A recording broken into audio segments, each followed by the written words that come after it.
Of course, another intense intro for Making Intestines. I'm Kent. I'm part of the Making the Drop Bears B-Movie in Brisbane meetup. Last time we had a look at tutorial on repainting fake limbs and what fake blood to use, which was pretty much just Citadel's fake blood paint. Blood for the blood gods. Today we're having a look at making intestines. Now there's quite a few videos on YouTube that I watched and then I just decided to sort of amalgamate it all together and do my own thing. So first off, I used packaging peanuts to try and get some flexibility to the finished intestines. I didn't have any lying around, so just bought a bag from the office supply store, which is Officeworks.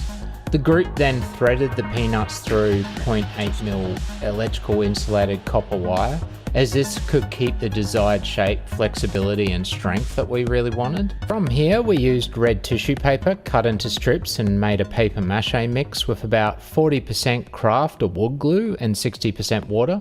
Then with an old brush painted this mix onto the strips of tissue paper and wrapped them around the peanuts. Tissue paper is quite flexible but fragile, so you need about 3 to 5 layers. You could use newspaper or regular paper, which would make it stronger, but then might not have the same flexibility, while tissue paper is quite thin.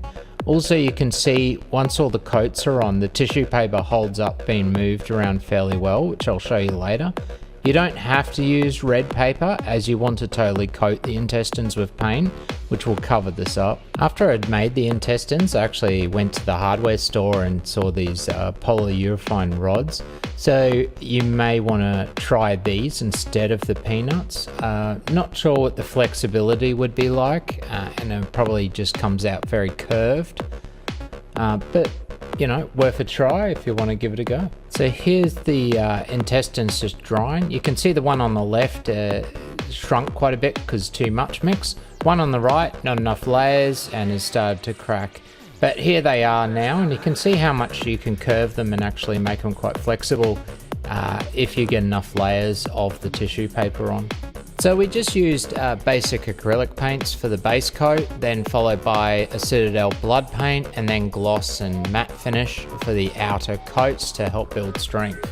I think if I did it again, use spray paint, like a red spray paint, just go all over the top of the tissue paper as your base coat.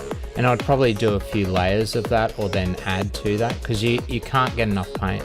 But then you want to give it a wash. Now I went over washes in my last video. Basically, once you've got the base paint on, you get a big fat brush, like a round brush or a wash brush, and get like a black wash. We're using Citadel's Nulon oil and just putting that onto the intestines. And you can see it here, it's getting into all of the cracks and just making them really dark, and it's just giving it a lot of texture. Then you want to do some dry brushing. Now for our dry brushing, what we did is sort of like what I did here with this limb, is I got red and just mixed some white in with it to get a brighter sort of pinky color.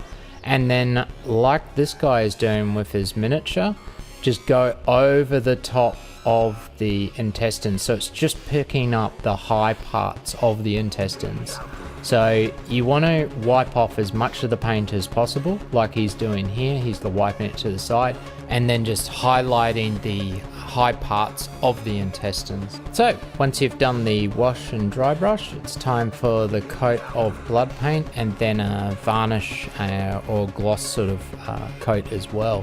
So first of all, the blood paint, just put that over the intestines. You can bunch it up, but I just did a quick general coat over the top of everything, probably because I didn't want to go through too many tubs of blood paint.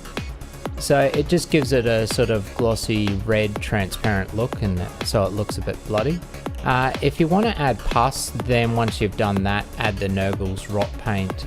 That's a technical as well.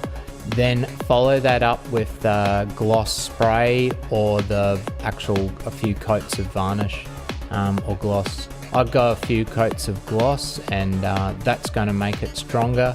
So when you try and bend it, it's going to all stay together, otherwise it is going to crack. And you can see here as I'm bending it, it just cracks in one of the corners, just not enough coats of paint and gloss, so I'll have to go back over that. Some of the bits I also had to fix up with the hot glue gun as I went, and then I just painted over the top. But you can really see the detail of the wash. So there's the black wash in the dark creviced areas, and then sort of lighter dry brush up in the top areas, and it gives it a nice texture. And then it kind of looks bloody with the blood paint put over the top of that. This one here, we put the peanuts in sideways as well as straight, just to see what effect it would have. You can sort of see the crevices of the peanuts and where they were. It's an interesting effect, something you might want to try.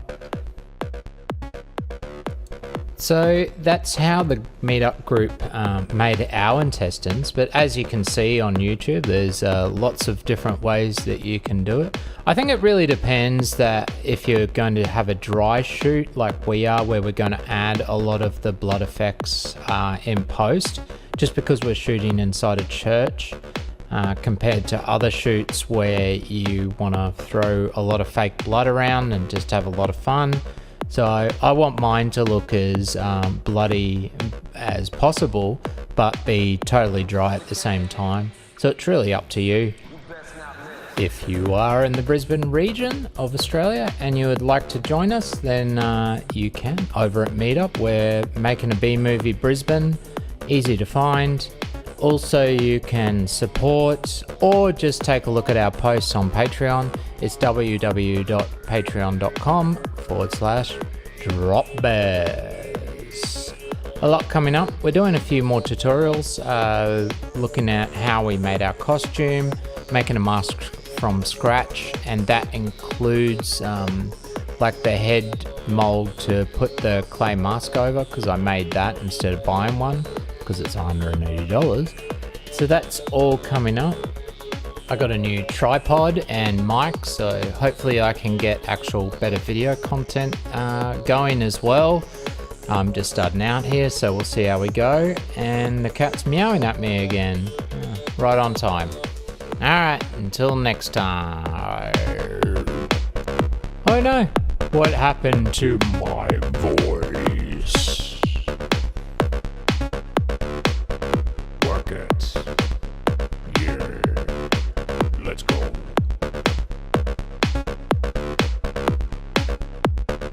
That's what you want. Drop bears. What you want, oh baby.